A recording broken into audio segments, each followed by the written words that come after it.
G'day everybody, it's Noel Lee from Supertech Electronics, and we're going to show you how to remove a stereo head unit from an NX200T. Alrighty, tools you will need is a T25 screwdriver, a 10mm socket, and a plastic spudger. Alrighty, let's get started. Now, first thing we're going to remove is these two pieces here. Okay, from here they're held in with clips. Now the clips go in that way, so when we take them out we need to pull them back this way.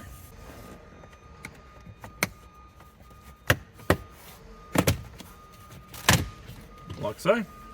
You see the clip goes in that way, so we need to pull it back towards the back of the car. And we'll do the same with this side. There we go. And we'll put those aside for the time being. Okay, so this part here needs to pop out, and it is held in with clips as well. And the next part is this part here. Now this is held in with clips as well.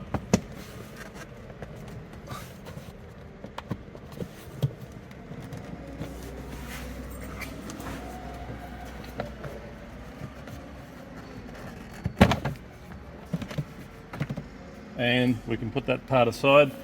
Okay, we're going to remove this section and this section next. Now this one here, you don't need the plastic spudger, you can just get your fingers under there and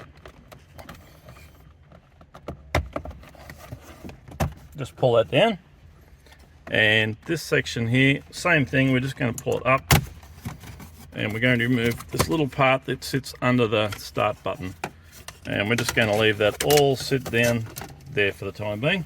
Next part is we need to remove this silver trim that sits around over it. Now ours is loose for video purposes, but if you look down here you'll see a little clip there, a little one there that sits over a plastic lug, and we've got something very similar this side.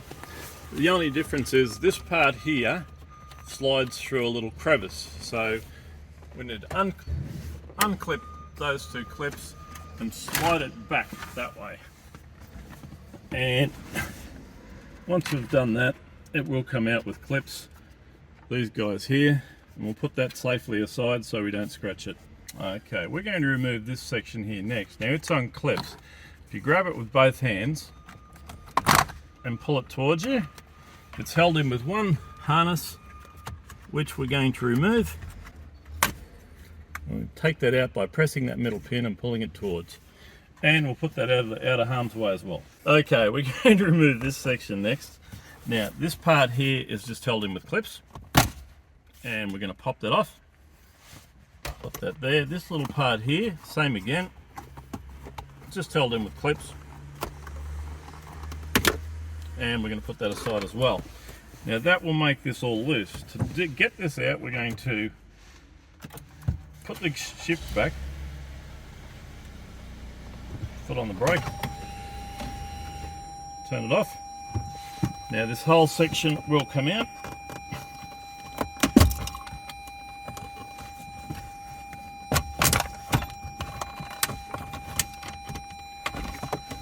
And we're just going to move that back to there for the time being.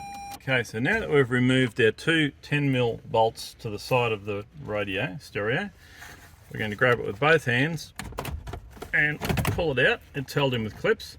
Now ours has been unplugged, but you'll need to remove all the electrical harnesses. They're very easily removed and they only go in one spot, so you can't mix them up. Press the middle pins and pull them towards the front of the car. And that is now ready to send off to Supertech Electronics for repair. Now if for some reason your screen is damaged, you may want to send your screen to Supertech Electronics. It's held in with two 10mm screws. Once you've got those out, the whole screen will come out. It's also on clips, so you've got to pull quite hard, unplug the electrical connections at the back, and you can send that screen off to Supertech Electronics.